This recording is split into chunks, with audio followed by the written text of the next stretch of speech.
شما بخیر مردم شریف توجیکستان. حسین اشور بانام مخالف توجیک تروریست باگا پنجاب میتونه حسین اشور افیرو ماماینوس باگا سال میکنه از تریتوری روسیسکی فدراسیون.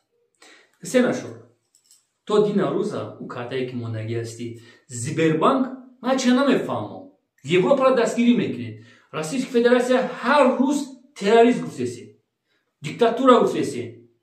چی با کارتای یوروپا را نمیمونه شما؟ چی با کارتای خطا نمیمونه؟ ای مردم فکر کنید پدر مادرو فرزنداتون را زنگ بزنید. لعنتی حسین اشور چی با کارتای خچ نمیمونه؟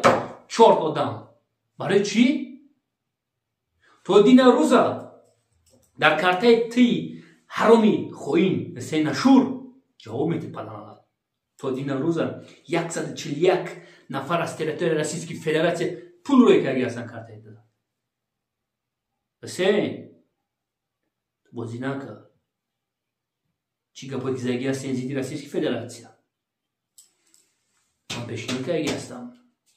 هر یک کامنتاریا کسی شما را زنگ میزنه همش در نظارت است.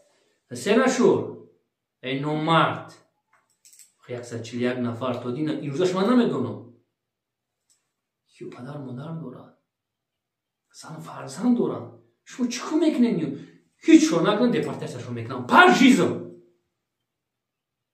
میفهمین؟ بسیاری جوان هستن 98% جوان هستن.